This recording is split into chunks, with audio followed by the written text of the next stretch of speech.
So thank you all very much indeed for coming. I'm just going to make a very short introduction to this wonderful event, which seems perfectly suited to being outside. Everyone warm enough?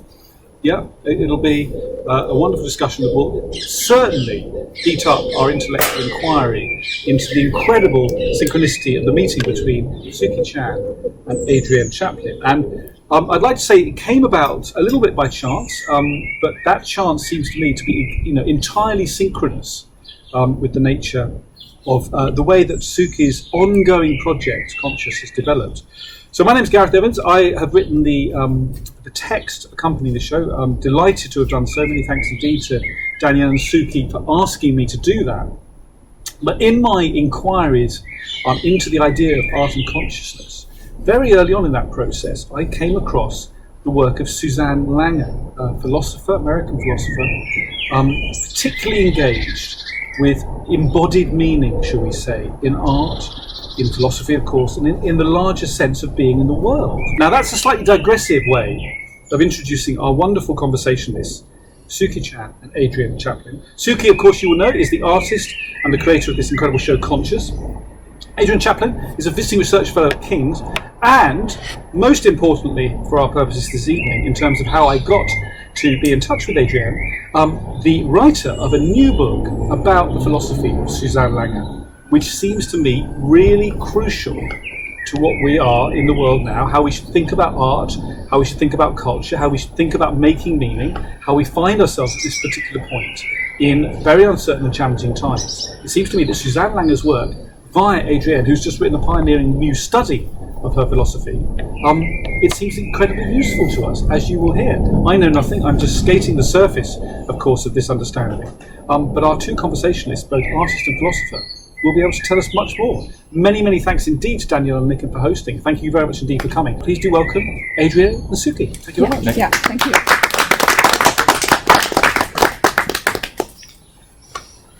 Well, shall I start? Thanks, Gareth.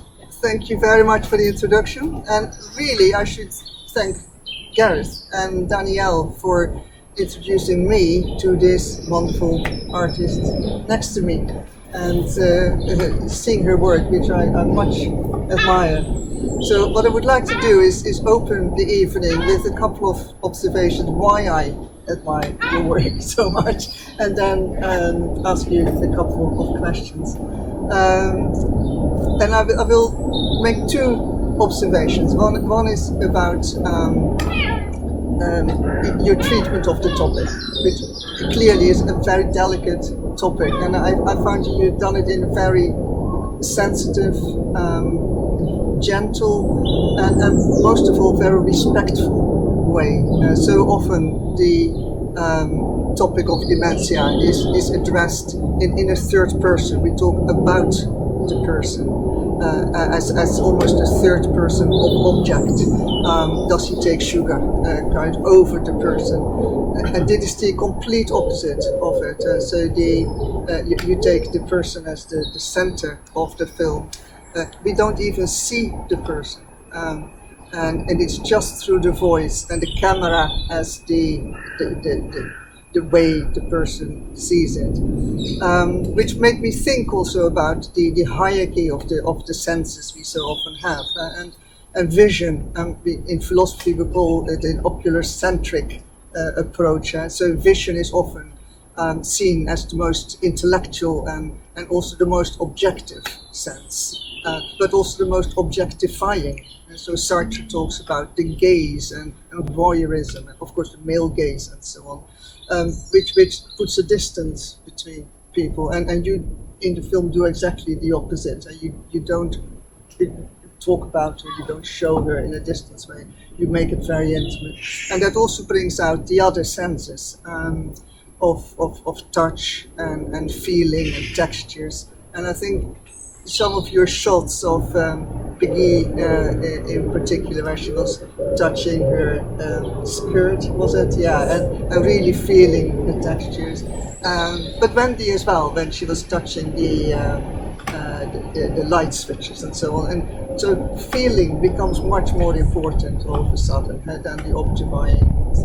And it's interesting when you think about the senses that They are actually developing in a particular order, and they're also declining in a particular order. And so the first for a baby would be touch and smell and taste, are very much connected to the mother's breast. And then hearing, and the final sense which develops is really vision, first very blurred outline of the mother's face. And of course in old age it's the opposite. So the vision goes first, and then the hearing usually, and then you taste and you smell, and then what remains is touch. And so when someone is in the last days or weeks holding someone's hands and stroking, and becomes incredibly important. And I think you bring out that sense is part of our way of still understanding and connecting to the world.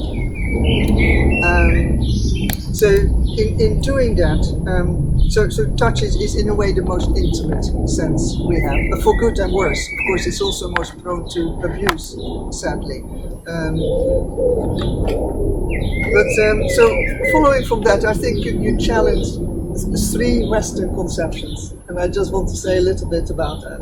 And one is the notion of cognition. So we talk about cognitive decline, but that is only one type of cognition we have. We have much more forms of knowing the world, and many more forms of cognition, and we mentioned already feeling and touching. And it is usually we can categorize those under the terms of pre-reflective or lived experience or intuitive. And that kind of cognition of knowing the world is no less important than the rational, more calculating, right brain kind of knowing, left hemisphere kind of knowing. So it challenges that privileging of the rational thinking, and opens up space for different ways of knowing. Now, we talked about philosophy already, so Descartes has a very dualistic form, body and mind, but increasingly philosophers are now aware that knowing is a deeply embodied activity. So it goes deep down in our roots, and people like Susanna Langer, but also Merleau-Ponty, Maurice Merleau-Ponty, Lakoff and Johnson, and even Whitehead, who was a teacher of Merleau-Ponty, challenged those notions and already emphasized this deeply embodied sense. And that even applies to memory, because we have muscle memory, we have body memory. I know from my own experience with my mother, who had dementia, that she was an accomplished amateur pianist, and in the care home they would sometimes say, "Oh, Mrs. Dengerink, do you want to play?" And she said, "Oh no, I can't do that." And even if she sat in front of the piano, the visual thing would not trigger anything. But then they would put her hands on the keys, and there she went. And she could even improvise and accompany the singing. So it's very much a muscle and body memory. So there's more to memory than your narrative, as it were, your own. So I also think it challenges the Western notion of decline because of that. Because we talk about cognitive decline in one way, but in another way, actually, things are opened up. So there are latent potentials which might not have actually come to the fore were it not for another type of cognition being less, and therefore that intuition and so on is coming to the fore. And I think you brought that out very much as well. And what I found so interesting is that actually they both expressed some joy in discovering these new latent potentials. So that also has strong cultural implications, of course, how we look at it. Some people say Alzheimer's is a social construction, it's what society makes of it. But if we listen to the actual experience, that there's something very different the case. let me see, one more thing. Okay, so and also finally, I think it challenges the Western notion of personhood and identity. So it's not a static given, as it were. So we can retain our identity and our personhood without being identical to something previous. And it was indeed delightful to see how they both kind of rejoiced in that new personality almost. So it was a discovery. They thought something that they were not capable of being more sociable or more almost mindful about the presence. And in any case, you could say, well, identity in the way we talk about it, it's such a big thing these days, identity, but it's a very contingent thing. But what often we talk about identity in terms of what we do, or the job we have or the status. But all that is very relative and very contingent. I mean, it depends on where you were born, what culture, what class, what gender. If you think about the Ukrainian refugees now, I mean, so they now are, their identity is they are a Ukrainian refugee. But I mean, 3 months ago, that would not be their identity. But for the next, how many years, that will be their identity. They have not chosen that identity, and they should not really be pinned down on that identity. There are multiple identities which they have, and all in different dimensions of their life.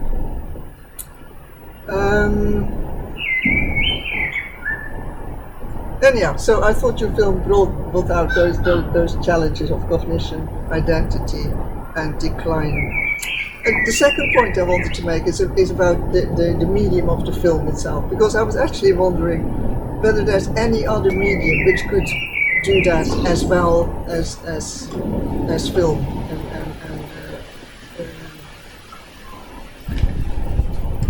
Only VR, but then that is still a medium of film, and if anything, that pushes it further. For me, if we're talking about phenomenology and our subjectivity, then it is film, because I can offer you that first person point of view. I can take you to that embodied experience that someone is having, or come close to it, how it feels to not see in a space or not know where you're going. I think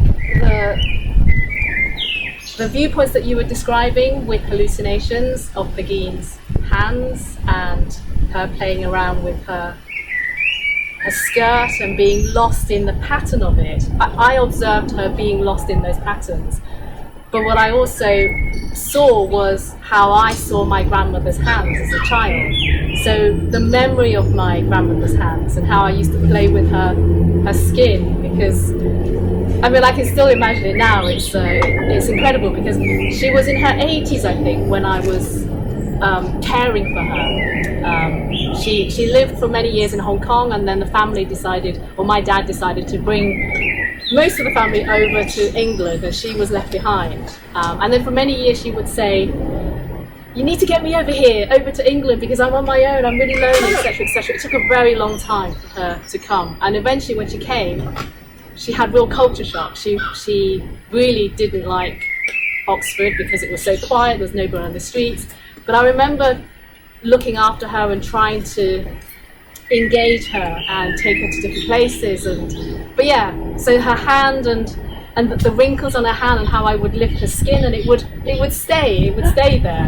I don't know if you've ever done that with old skin, but I used to just lift it and then it would just stay, and I'd watch it then ease back into so I think I was lost in those moments with my grandmother. And I think actually a lot of the reasons why I make art the way that I do is those early years with my grandmother, watching her and understanding how she was in the world. She was a single mother. Her husband died when my father was 1, so she essentially brought up children on her own. And she was very strong as a female character. She was illiterate, but for me she was one of the most intelligent women that I came across. And so I think in this culture we would find that hard to understand. But when she died, I certainly felt that a library had been burnt down because we had lost so much of what she knew about the natural world and about the different herbs that she would use for different ailments. So I guess that challenge of that, like you said, the different cognition, I think intelligence has many forms. We tend to think that intelligence is about language, it's about being able to read and write, but yet I think there are other kinds of oral traditions, for example, that gets passed down from one generation to the next, and that kind of knowledge that gets passed down is incredible. It's incredibly intuitive and emotional, and actually emotion is an interesting one. We think that intelligence and emotions, they're almost like two different things, and I think we have these biases, we have these stereotypes, so I do try to challenge those ideas. And then you were talking about the ladies, how they accept the new them. I think for me, I'm certainly not the same person I was when I was 8 years old. Exactly. But I think this idea of the continuity of the self is an illusion. I think it's something that maybe is helpful for evolutionary purposes. Maybe we tend to protect ourselves more if we feel that there is an identity that we need to protect, and maybe for social reasons it's useful to have that sense of identity. But I think what would you say about personhood? Because some people say they are no longer persons. So I've heard that with dementia, especially when families talk about their members of family with dementia, how they say, but he wasn't my husband anymore, or she's not my mother anymore, because of those changes. And I think personally, I think that is really sad that happens, because that person is still that person. Just because they've changed, they are still that person. Yeah. I mean, I can explain it more. I mean, I had a very good friend who died from a brain tumour, and I saw the way that he changed. He was still Andy, but just different things were happening in his brain. It's interesting that you mentioned the name, because I think the name is very important. So somebody is still known by that name.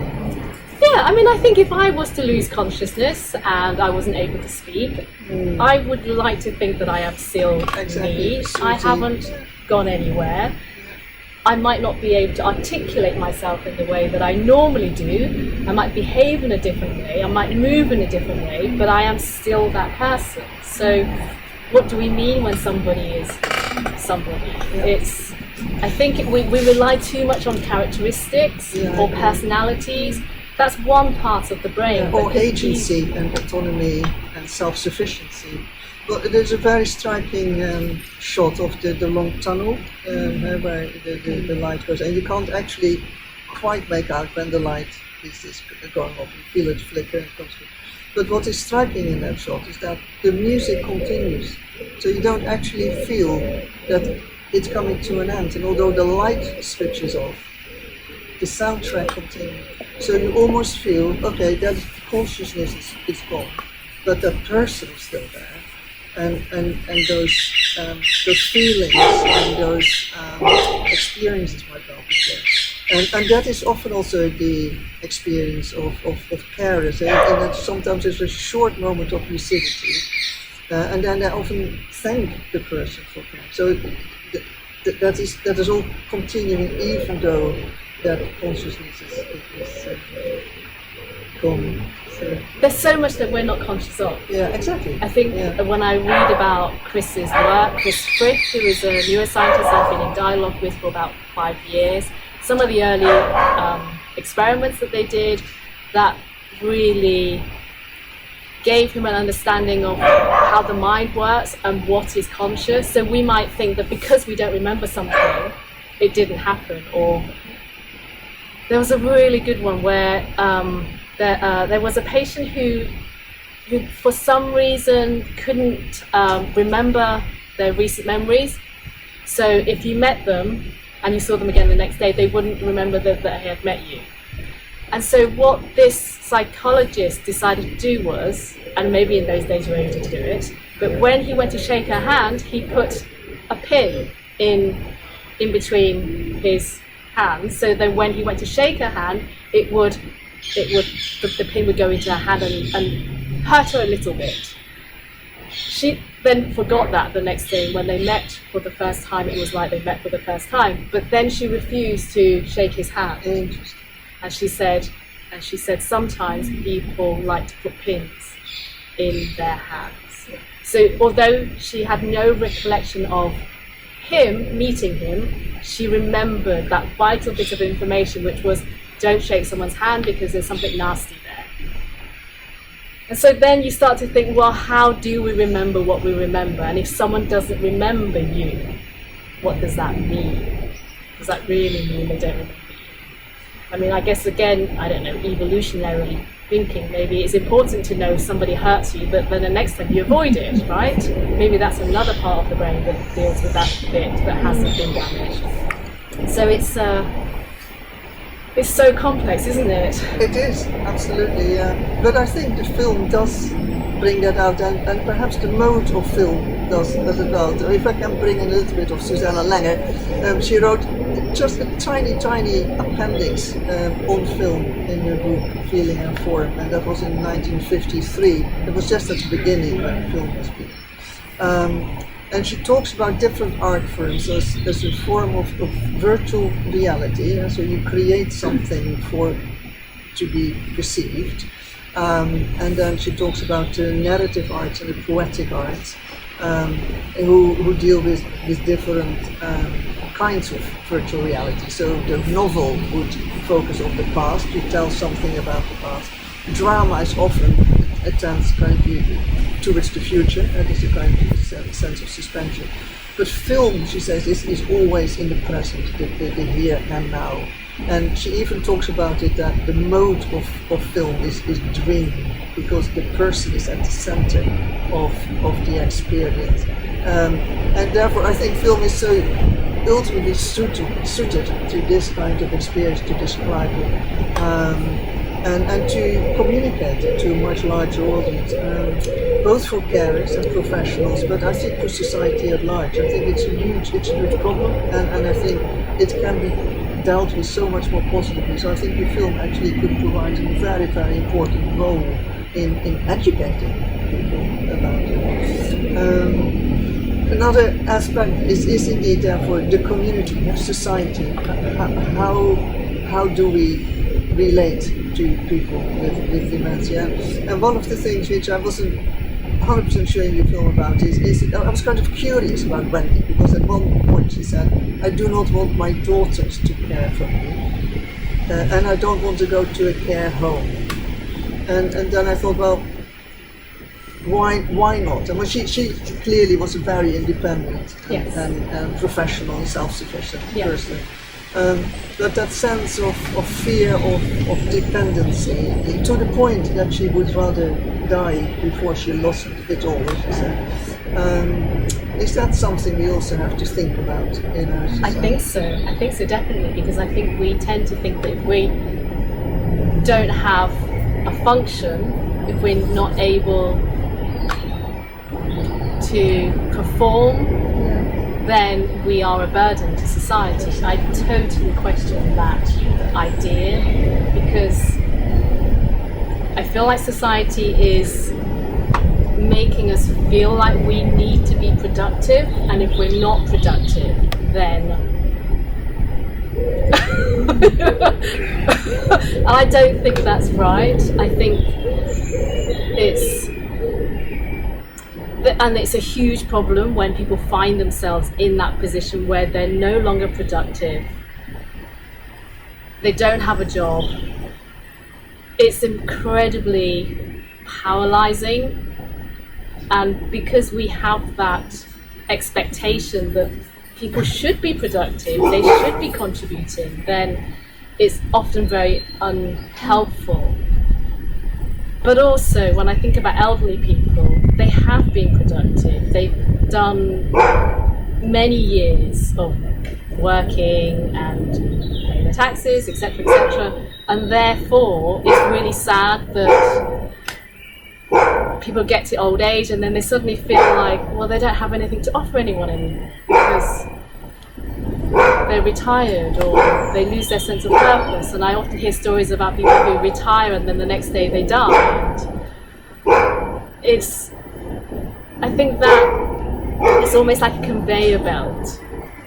You know, if you're not productive, then you come off the conveyor. But it just doesn't seem right, and maybe that goes against what I believe. Or, I mean, certainly in the East, when I think about elderly people, it's less of that, I'd say. Maybe it's starting to change as well in the East, but I think we tend to think elderly people are wiser than us, they can impart wisdom onto us, we can learn a lot from elderly people, and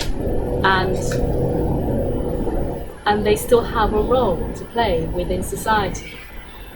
And somehow, I think in the West, it seems a lot more segregated, and therefore it's easier to fall into those habits of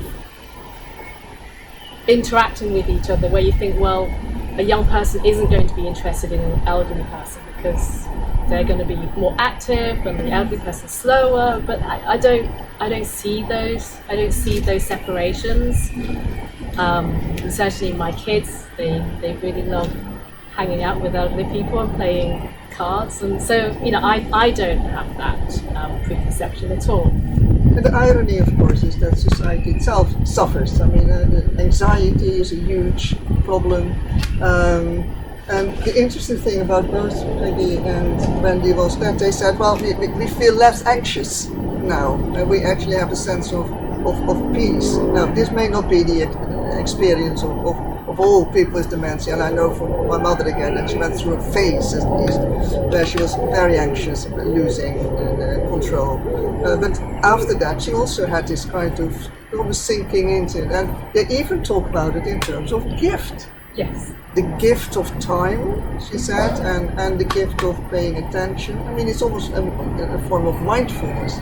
I mean, a lot of people want to emulate that kind of state of being where we are in the present, in the here of now, and able to see life as a gift, in the small things, in the sound of the rustling of the leaves and a bird so in that sense, people with dementia can teach us so much, and to some extent also I think there are parallels with artists. I mean, artists pay attention to the here and now and to the minute things, and so there's a heightened awareness, as it were, of things which in the functionality of day-to-day life pass by. So definitely, I think that's a connection that I have with Wendy that's very strong. So? That we love very similar things. Some imageries, we would just love it because it's so beautiful. Or teas that flower, like there's these Chinese teas and they flower, and we just love that because it is sitting there and admiring something and being in a moment. I think it's something that we don't do very often. Not at all. Angus and Veronica were here recently for the talk with Wendy, and they were describing how Pegeen, because they took her out recently, and in the day she would just suddenly look at something and say, my goodness, look at the red of that traffic light, and then they're looking at it and go, well, it's just a red traffic light, Pegeen. But the fact that she can see so much from it and get so much from it, it's not a bad place to be. And actually, how many of us look at the world and go, wow, that's amazing? I mean, I think sometimes we do, but maybe just not as often as we should do. If we see a rainbow, for example, do we stop and go, wow, look at that, it's a double rainbow? I mean, I do, because it is quite amazing. Also, I've got kids, so I've got an excuse to be excited. But it's not cool to be excited about these things, unfortunately. But I'm quite old-fashioned in that sense, and I do get quite excited about seeing a massive bumblebee, for example. We were all mesmerised by this huge bumblebee that was flying around earlier on, but it was such a beautiful sight. It's just the simple things that we don't take the time to enjoy, and it's ironic, it's sad that it's almost like it needs a cognitive disease to teach us that these things are really beautiful when we have it here at our disposal already, and we're on our phones, on Instagram and Twitter and all sorts instead. So yeah, and I think the difference then in that sense, so your perception has a lot of parallels, a lot of overlaps. The difference is that you as a skilled artist can give that form in a particular embodied substance, or what Susanna Lang would call a symbolic form, something which can communicate that experience, that lived experience, to a wider audience. And that's exactly what you do in your film. Yeah, for me, moving images is a very, very powerful tool to create that embodied experience and to change perceptions. Yeah. Because if I tell you something verbally, you might listen to it. But if I make a film about it and you experience it, you hear it, you see it, that combination of your senses is very, very powerful. It's much more powerful than for me to tell you in a didactic way. I want you to feel it. I was going to ask you, in terms of topics and medium, is there a topic you find fascinating, say, I'm going to do a film about it, or do you have images in your mind which then connect? Or I suppose it's a bit of both, but I'm just interested from a philosophical point of view how the process goes. Let me think. It's when I develop projects, it's very rarely somebody saying to me, oh, we've got some money, we'd like to explore these themes, can you make this? I don't work in that way. So the last few years, I tend to develop projects myself, and then I bring on the partners, and then we get the funding to do it.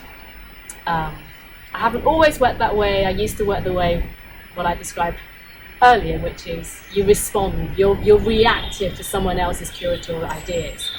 Whereas now I think I follow my own heart and I develop those ideas to the point where then other people are interested in it, or it somehow collides with other people's thinking, and then you can take those projects forward. And how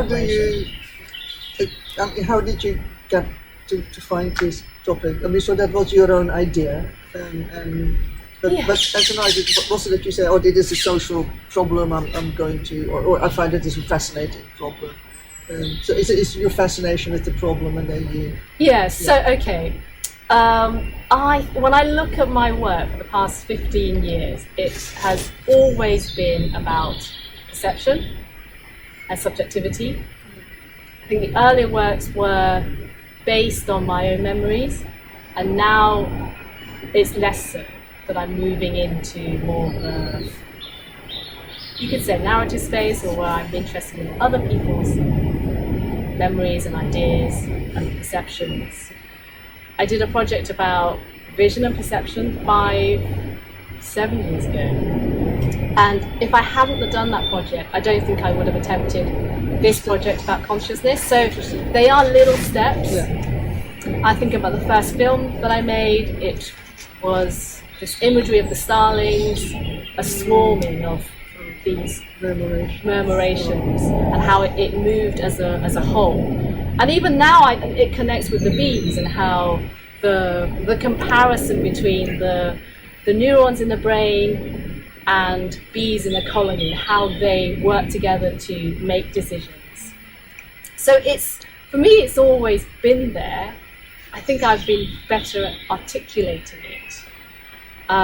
So with vision and perception, I understood more about how we perceive the world, and our senses aren't slavishly recreating what's outside, that perception is an active process, and that each of us have a model of the world inside our head that gets tweaked with lived experiences, etc. And so when you think about all of us with our models of the world inside our heads, and our consciousness, what is our consciousness? Well, we're conscious of the model of the world and not the world. And therefore, suddenly it feels like it's quite a lonely place, because it's your brain that's doing all of that construction. And therefore, then it feels like the social aspect of chatting to people and communicating, this is how I see the world, how do you see the world? That then seems to be quite key, quite important. Yeah. And I think that's sort of where I am at the moment. Right. It's finding that there is a gap between our models of the world, because we all have very different lived experiences. We come from different social, economic, political backgrounds, etc., environmental, culture, etc. But then we have very different bodies as well. Yeah. And then we're at different ages, so people move slower, people, etc. So all of those creates a bigger gap between those models of the world that we have. Yeah, and different phases as well. So it's a question of pattern recognition, isn't it? And you work a lot with patterns, the vertical blinds and what else? The landscapes, of course, and the macro. And Yes. So it's all about pattern recognition, and that you can see different patterns. And sometimes you don't even know if it's very close up or very wide, but it's the same, similar kind of pattern. So that goes back to the Gestalt psychologists as well, who say that vision is very much about foregrounding or highlighting certain features and suppressing others or ignoring others. And that's what we do all the time. So when you come into a room, you kind of see certain things, but you ignore it. If we go home tonight, we will, and we ask what did you see in the garden, and we all have different stories, obviously. So that is a kind of pattern recognition also, which is very different. But there is also the kind of different dimensions of reality, which come to the fore, and which have just different modes of cognition. For example, again, we can look at this event as an intellectual gathering about the thinking, or as a social event, or perhaps even a business event, or we can just think about the physical space of it, how it was arranged, or the biology of it. So they're all, the world is multidimensional, yes, as it were, and all these dimensions, it can be talked about in different ways. So they're not competing. So also a scientific, as it were, analysis has its place in that, but it's not the one and all. And so if you talk about reality, often science is given the place of the king at the top, but it's one amongst other ways of looking at it. And that's another form of pattern recognition as well. So again, the film actually brought out that there is this multidimensionality of reality, which can be approached from these different dimensions. And that's something to, I think, lament, that you say, oh, where's the truth? But it actually shows the richness. Yes. And I think it also shows that our view of the world is very limited. yeah, We have imperfect tools at our disposal, and so then you question whether our point of view should necessarily dominate. yeah, I often think with the micro and the macro, sometimes the purpose of zooming out of a landscape, for example, is to lose the humans, so that we're not only seeing at a human scale. And it's the same with time. If you zoom out of time enough, if you don't think about time in terms of seconds, minutes, hours and days, and think of it in terms of millions of years, for example, and where does the human fit on that? Well, we don't. We're so insignificant. So I like juxtaposing the micro and macro for that reason. It Because- leaves place for wonder as well. Yes. Yeah. But hopefully just to knock us off that pinnacle Yeah. of always feeling that we have special consciousness or we have a special place in the world. I think the ideas that I've been really interested in, like Copernicus, when the sun didn't evolve around us, we evolved around the sun. And I think that sort of decentering is really interesting, and Right. maybe on the verge of another one. Yeah, and Kuhn describes that different way of thinking in terms of a paradigm shift, and a paradigm shift is exactly seeing a different pattern all of a sudden. You look at exactly the same facts, Yeah. but you see them all of a sudden in a different light, Yeah. as it were. I think one of the key things that I realized along the way was a vision conference I went to. And it was very, very dense because it was an international conference where scientists from all over the world would discuss their latest findings about vision. And someone said something along the lines of, "And what's the cow's reality?" And there was sort of a cow, a cartoon of a cow watching pornography, and there was a female cow on the screen. But anyway, when you think about how animals see the world, and that world that they create inside their brains, it's so different from ours. It's not. It doesn't look the same. It's a different color. They sense different things. There's ultraviolet light, which we don't sense. There's infrared. There's so much, and the spectrum that we're sensitive to is really tiny. It's really, really very small. And that for me really was quite humbling. You suddenly thought, wow, yeah, reality isn't as it is out there.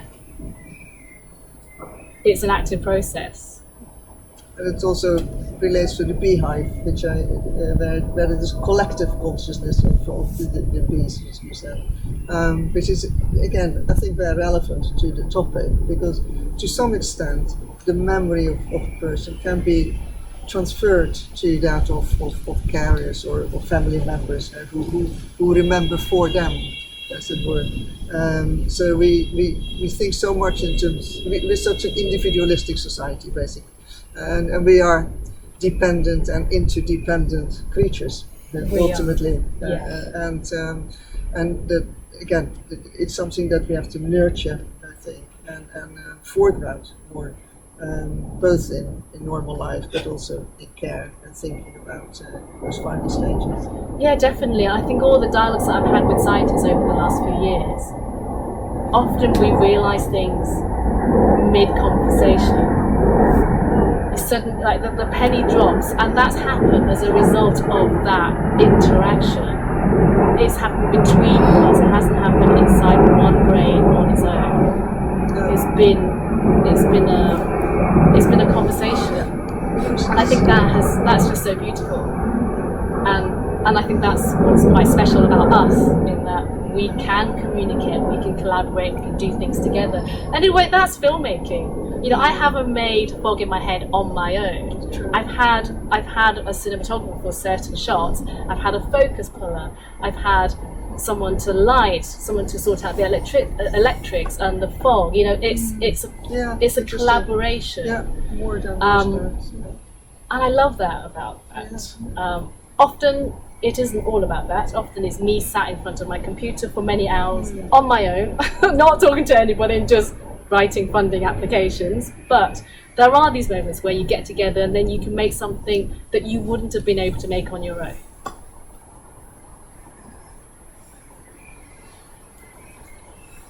Does anybody else have questions? Or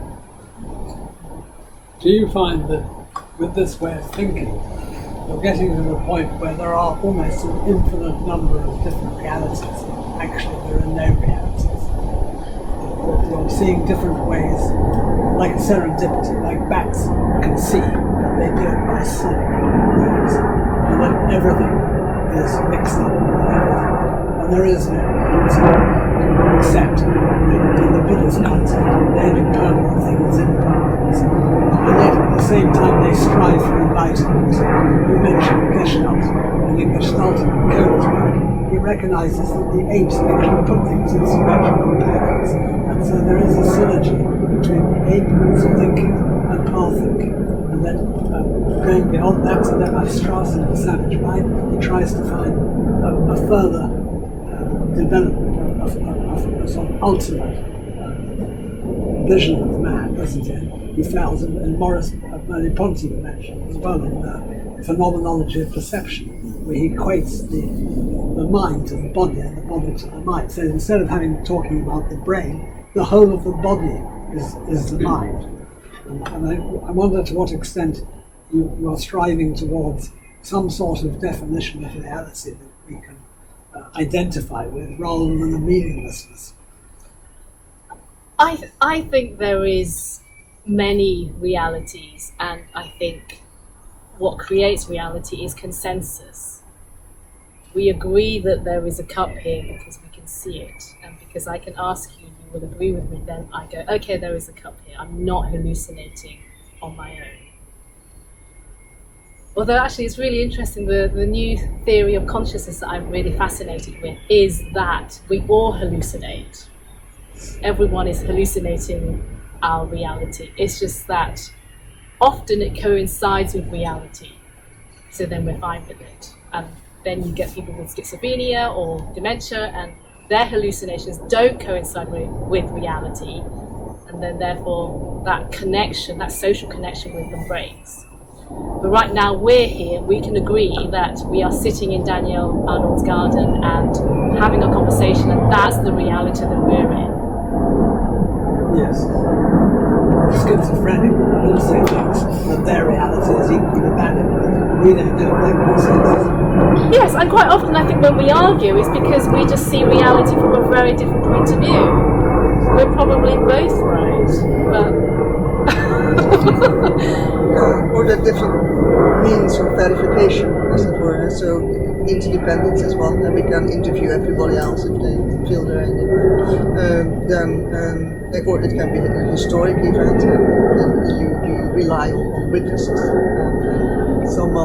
And then the witnesses comes in who you trust.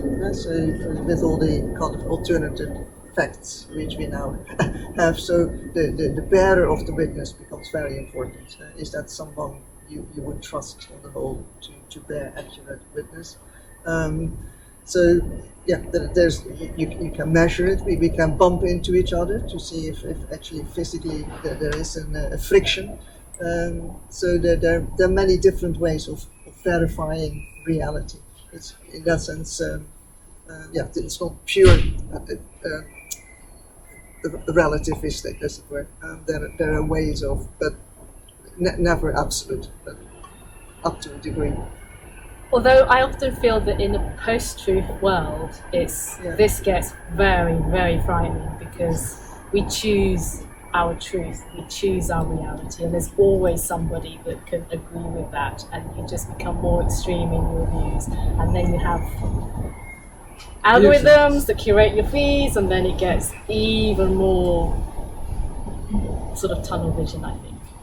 There was a thing Wendy said, and we talked on Saturday, about how when you came up with the image of the planet at night, with the lights kind of coming off and going away, and how that had captured for her her sense of her consciousness, her sense of consciousness, planet disappearing, and she talked a lot about sort of symbolic imagery for her.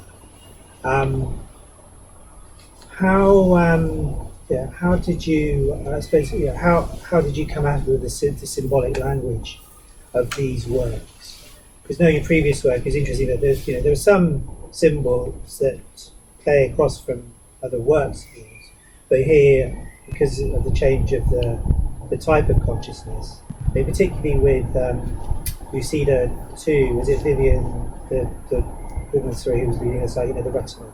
Yeah, the third one. Was in Lucida 3. What was the name of the lady who's... Annie Fenimore. Annie Fenimore. So there was some of the things, some of the imagery, and some of the things that Annie says about her, fear of losing that state of her subjectivity, which she talked quite a bit about, and how she was resisting against that, was very similar to Wendy's desire to stay in, still trying to grasp on that present state. Did you have a sense about I suppose developing a symbolic language for this work, which had to be new? Because also it struck me was that this is a very new subject for video art to be dealing with. there have been a few works which have dealt with it, and actually some of the things that when you talked about, you don't use that, you don't focus on those sets of imagery, but I've seen other people use them in a more narratively driven. So it's really interesting to find out, how through this process you've evolved that set of symbols. Yeah, so the image of the satellite image at night time, that came to me very early on. Probably, maybe when I met Wendy, but we hadn't actually spoken about her electric storms. Her electric storms came later. So as a result of the dimension, she calls these electric storms that go off inside her head. But before that, I already had this image of NASA's satellite image and how we would animate that. And for me, I was thinking about this process of people going to bed at night and how if we were observing this from space, then bit by bit the cities would get darker and darker. And I wondered about this darkening of the world at night time would be a little bit like the brain, the erosion of the brain as the synaptic neural connections die. And then when I showed it to her, and then I think she said something like, I've had these electric storms. It reminded me of one of the images in your film. And at the time we were mid interview, and I was recording her talking to me, and I said, I'll grab that image later and I'll see if it is that one. But I didn't have time. And then on the way back, when I got back to London, I then sent her that NASA image. And I said, is it this one? She said, yes, this one. And that was such an amazing moment that I'd been describing dementia in this way. And then for her to tell me this is what I thought of when I had those electric storms was really beautiful that happened. And then with Fog in My Head, because she talks in such a visual way, and I thought about the use of fog to create this disorientating space where you didn't know where you were, you didn't know the time, but also at the same time it could be quite comforting as well when you're sitting there in silence. It came often from what she said. But I suppose fog is also a cinematic device to create sort of atmosphere or this sense of something happening off screen. So I was interested to use that in that way too. I've one more question about the title actually. So it's conscious. So the whole project is conscious. Yeah. So which is interesting, rather than consciousness. Did you? Because I think ultimately the thing that I'm thinking about, and I want people to think about, is what will it be like if we lose our consciousness? So it's, are we conscious? Yeah. And what happens when we lose that? Right. Yeah. But on another level, it's also about raising collective awareness. So it's this sort of collective consciousness about the different themes. Because again, Langer, but also Sir William James, avoid the term consciousness because it looks too much like a substance, as if there's something in your head, which is. Oh, I see. Okay, yeah. And rather than seeing it as a process, yes, and something which is ongoing, yes, and also more embodied. So, yeah. and that's I was kind of pleased. Yeah. Chose that. Yeah, because I think otherwise consciousness sounds like I'm making it very mystical, and I mean it is a mystery at the moment, and I think it's a thing, and it's not a thing. No, exactly.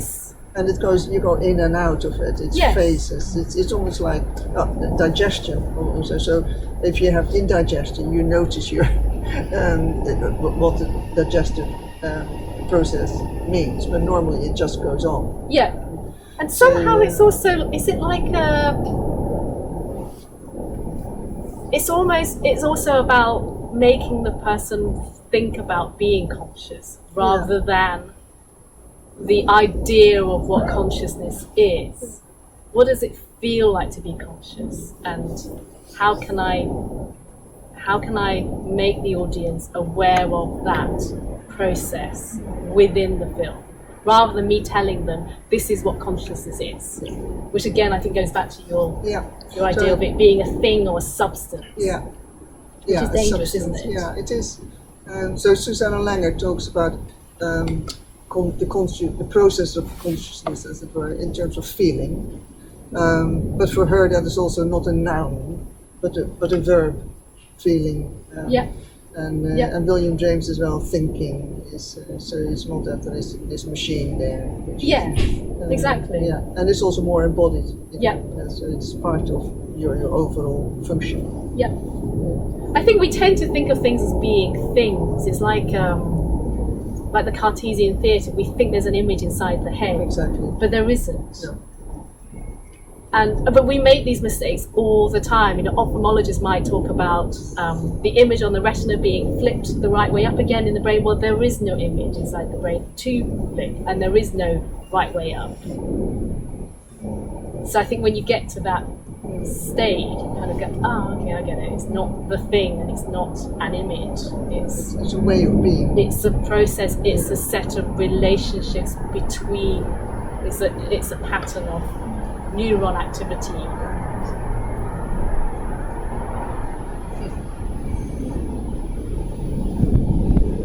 I feel like everyone's frozen. Wondering if I should have seen your work before I listened to it. I haven't seen it. Well, you've got a very different view from a lot of people. Many people generally see the work first and then hear you speak. But it'd be interesting now for you to see the work. The works aren't fascinating. There's other aspects that also interest us. Go back into it.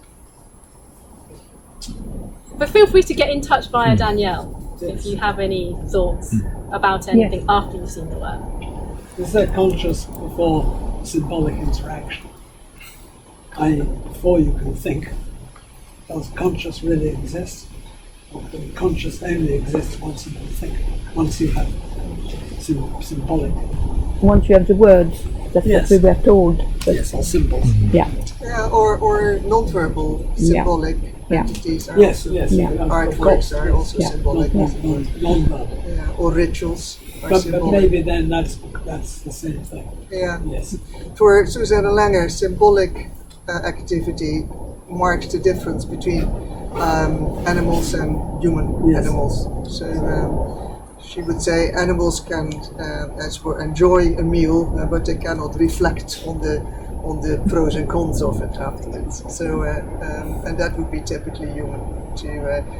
That's the meaning-making element which Gareth talked about. So, animals would not be meaning makers in the way that humans We are. may be wrong.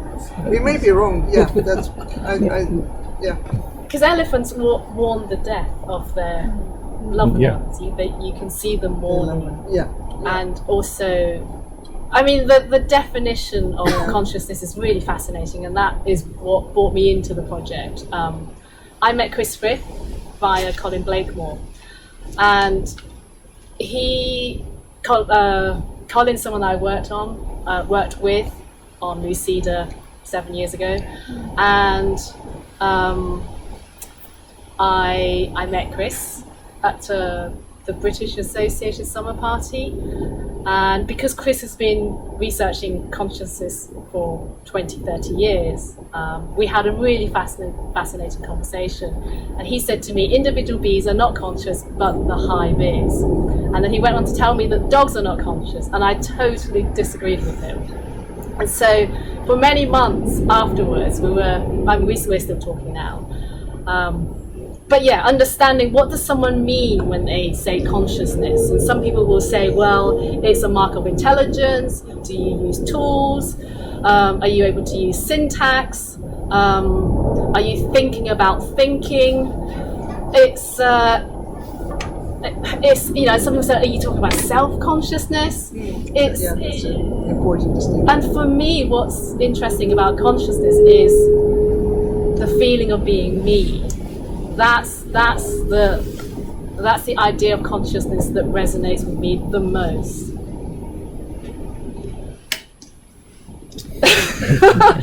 I can carry on for a long time. Guys, do you want to add anything? Or? I mean, there's nothing I can say. No. I mean, should we formally close it? Is that? Yes, I think we can. Thank you enormously for this quite extraordinary talk. So thank you, Adrienne. Thank you, Suki.